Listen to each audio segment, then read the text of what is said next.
Je regardais une émission de Les Mordus Politiques un vieil épisode qui parlait de l'irresponsabilité de Mark Carney d'arriver à un débat des chefs sans budget. Hein. Un homme d'affaires, pas un homme d'affaires, un financier, des hautes banques, tout ça, qui arrive à un débat des chefs en se présentant comme l'homme de la situation par rapport à un Trump chaotique qui va bouleverser l'économie.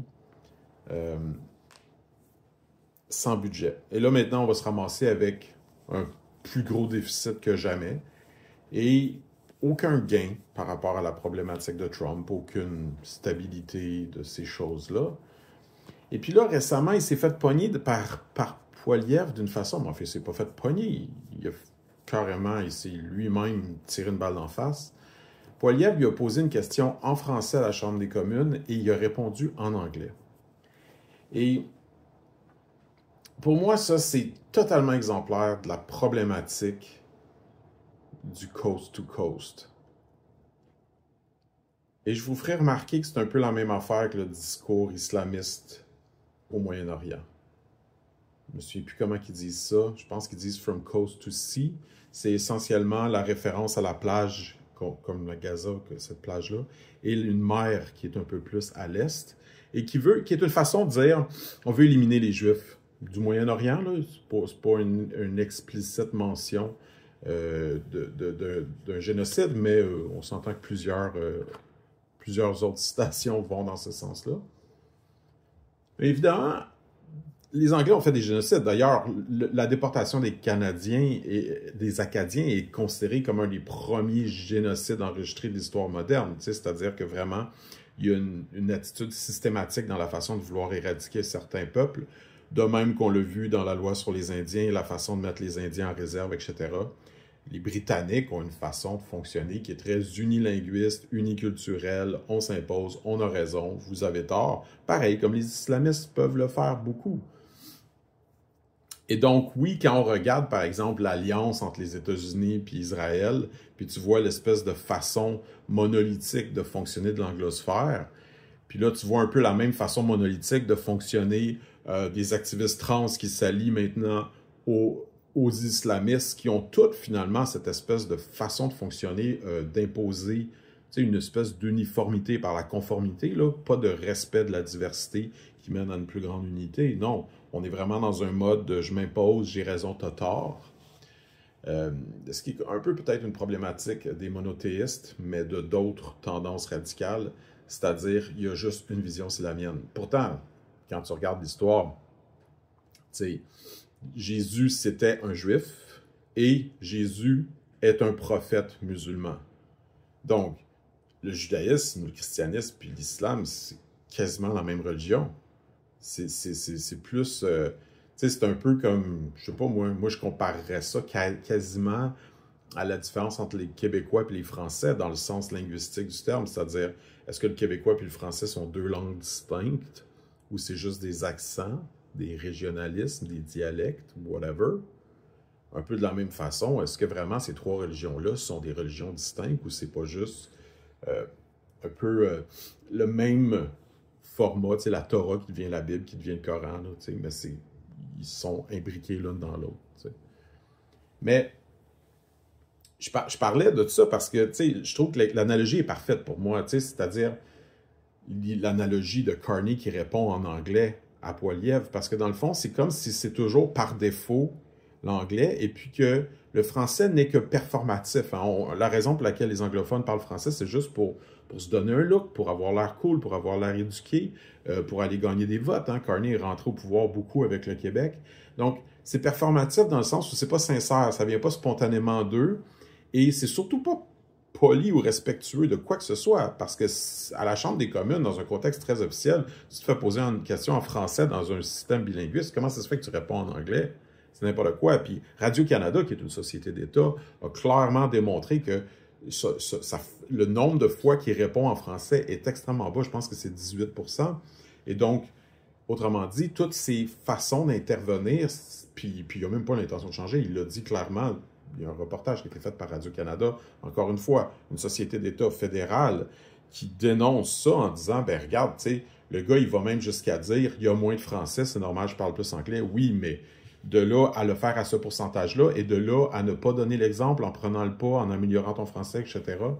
Mais tu sais, c'est plus profond que ça. C'est que ça va dans toute la culture. L'autre fois, j'étais au Ikea, puis j'avais un problème avec mon panier, puis je dis à un gars, tu peux-tu me donner un coup de main? Puis il me regarde genre, hein? Tu sais, comme, tu peux dire, moi j'ai été 2 semaines au Japon, là. Quelqu'un me parlait en japonais, puis je disais, sumimasen, do you speak a little bit English? Tu sais, c'est comme vraiment fucking poli, là, je suis conscient que je suis au Japon. C'est quoi, toi, t'es tellement nouvellement arrivé au Québec en allant magasiner au Ikea que en principe, si tu vas magasiner au Ikea, c'est pas parce que tu es touriste en train de... En principe, hein, j'ai fait le touriste au Ikea au Japon, mais c'est que t'es pas en train de...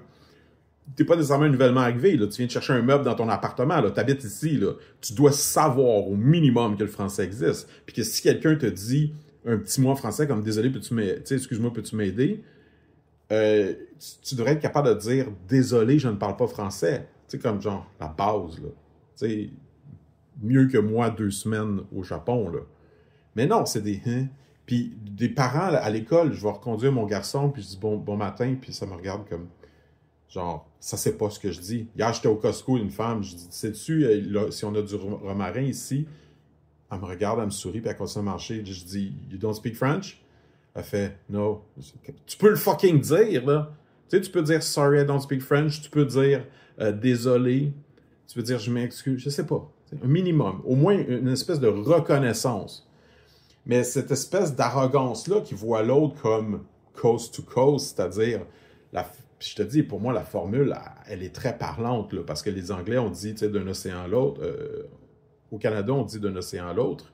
Le coast to coast, puis quand j'entends from coast to sea, dans la façon que les musulmans parlent de comment ils veulent battre les Juifs, c'est pour moi la même logique. Tu sais, c'est l'espèce de logique de, on va ratifier, on va large, tu sais, on va prendre tout. Et donc, ouais, ça m'énerve complètement la façon que, tu sais, des immigrants qui arrivent ici, tu sais, comme mes voisins qui viennent du Bangladesh, sont au moins capables de me dire « Allô, merci », tu sais, de la base, là, ils veulent envoyer leur, tu sais, ils veulent que leur fille parle bien français, ils s'excusent de ne pas mieux parler français.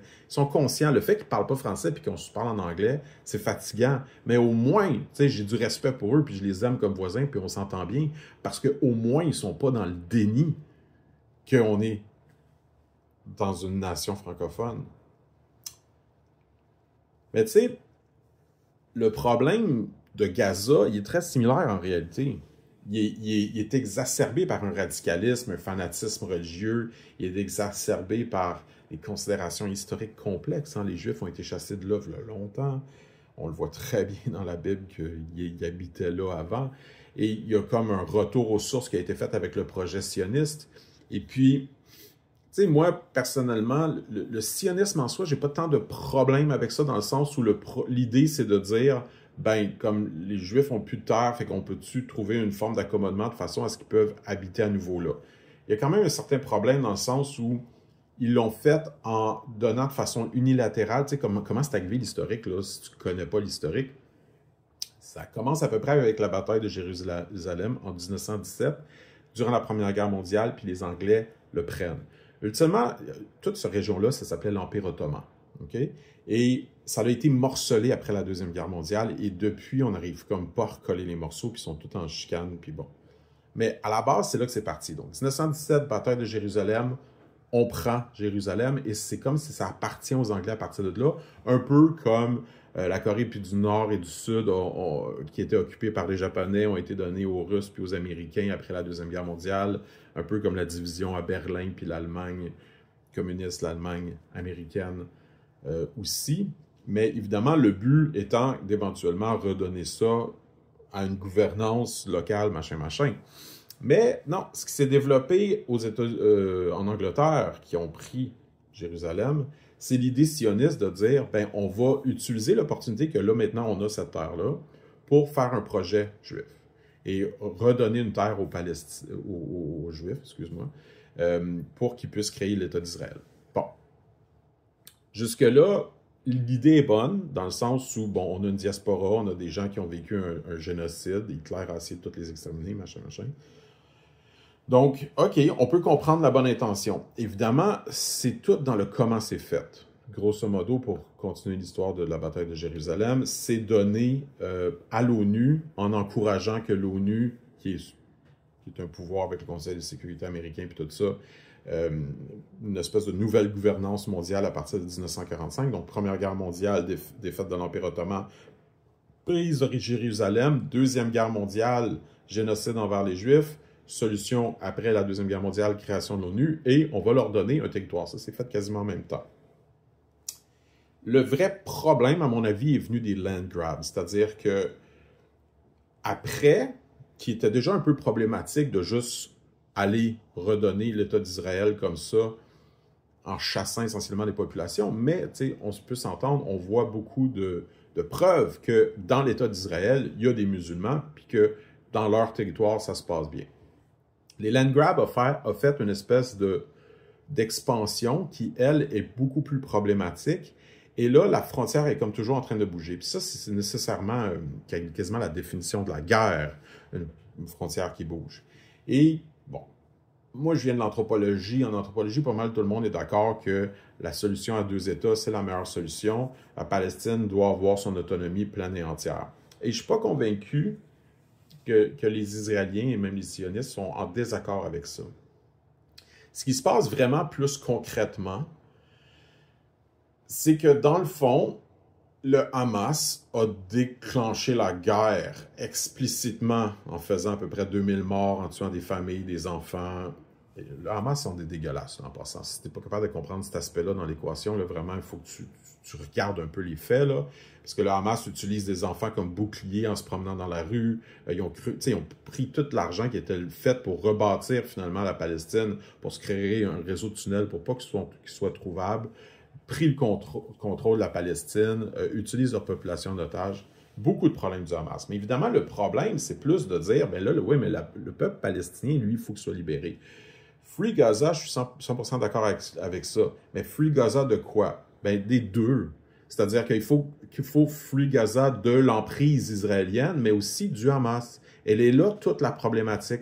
Donc, la raison pour laquelle Israël occupe le territoire, et c'est plus une question de dire, on est en guerre. Israël et le Hamas sont en guerre, et donc, on est comme par-dessus en train de bombarder, en train d'attaquer, en train d'essayer de se battre contre l'ennemi, qui ne cesse pas de nous attaquer en passant, là.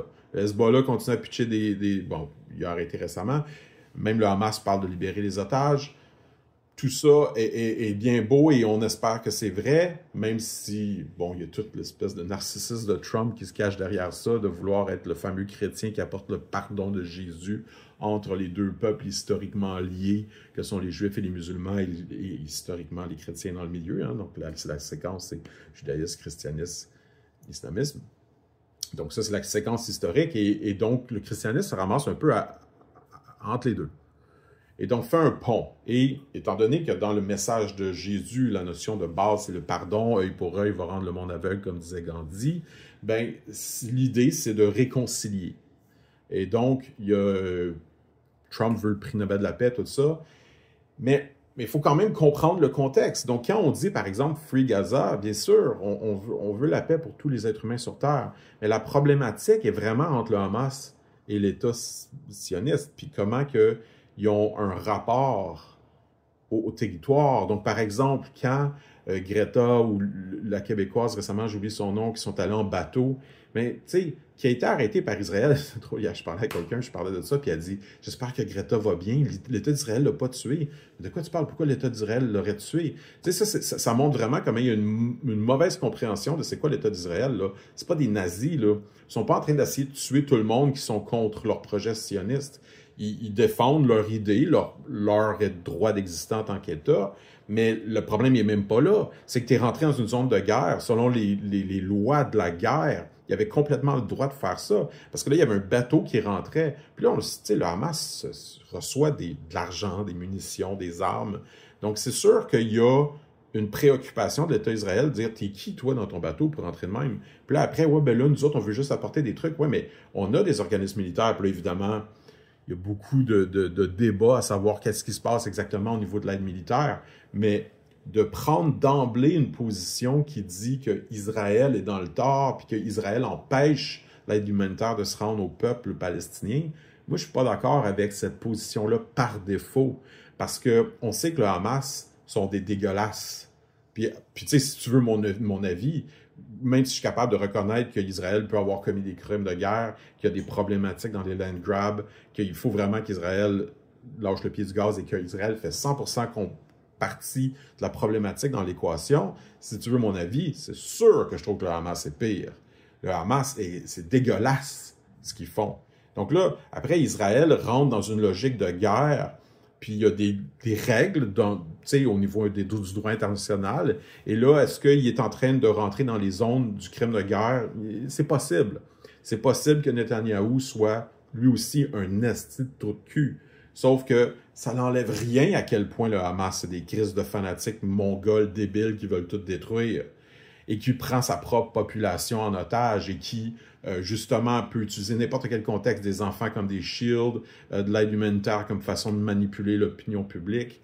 Et puis, tu sais, quand on regarde les liens historiques entre ce genre de groupe rebelle-là au Moyen-Orient et la Russie, qui peut-être même la Chine, qui semble les financer, qui sont beaucoup plus de leur côté d'ailleurs, on peut voir une espèce de désir explicite de déstabiliser le Moyen-Orient de façon à déstabiliser l'Occident, parce qu'ultimement, comme on le voit dans le front ukrainien, le but de la Russie et probablement de la Chine aussi, probablement de la Corée du Nord aussi, c'est ultimement de dominer planétairement et de le faire en déstabilisant le Moyen-Orient, quitte à détruire l'Union européenne, quitte à détruire l'OTAN, etc. Jusqu'où ça va aller, je ne sais pas, mais l'intention est clairement pas bonne et benevolent, comme on dit en anglais. Il n'y a pas de charité de leur part, il n'y a pas d'humanisme là-dedans. Fait que c'est bien cute de dire, mettons, les activistes trans qui se garochent en disant « Free Gaza, nous autres, on est côté des Palestiniens », mais fais attention exactement à quel aspect de ce Free Gaza-là tu fais référence, parce qu'il y a une partie de cette population-là, notamment les extrémistes comme le Hamas, qui, eux, tout ce qu'ils veulent, c'est tuer les LGBT. Tout ce qu'ils veulent, c'est imposer la charia dans les démocraties. Des discours explicites de leaders de manifestations pro-Palestine qui se disent contre la démocratie. Et dans le Coran, on a déjà les lois de Dieu, on a la charia, on n'a pas besoin de la démocratie puis des chambres de communes pour déterminer nos droits. On a la vérité, c'est notre religion, puis on veut l'imposer à tout le monde.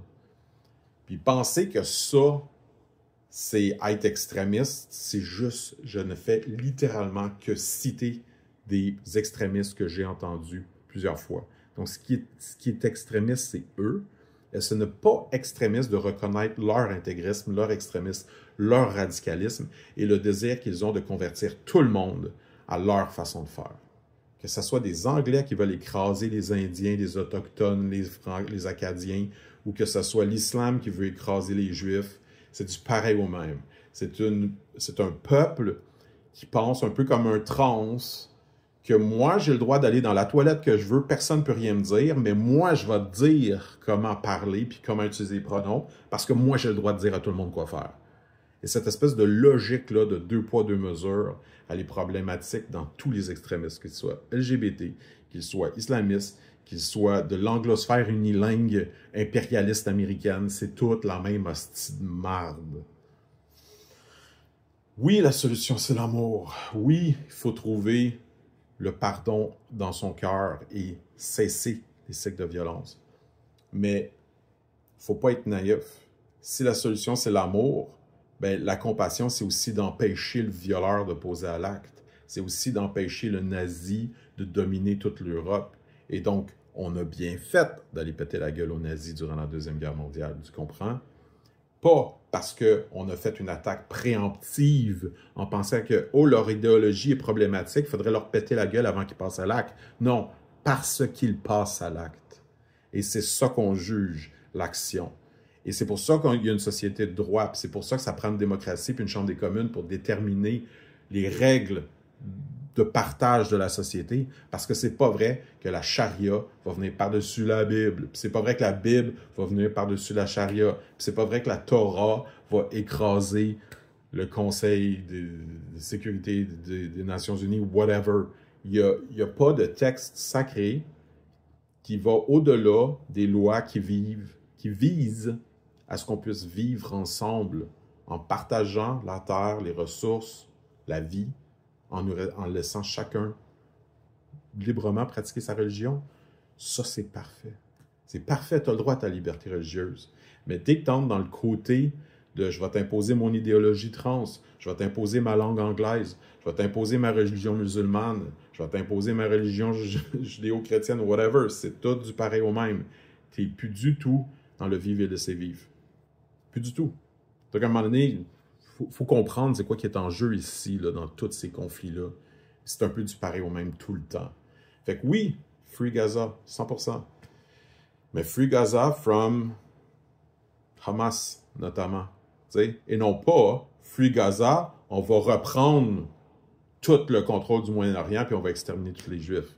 No fucking way. Ça, c'est du fucking bullshit. Puis si tu embarques dans cette propagande-là, je t'invite à méditer, réfléchir, ouvrir ton cœur puis ouvrir ton esprit parce que vraiment, t'es à côté de la traque.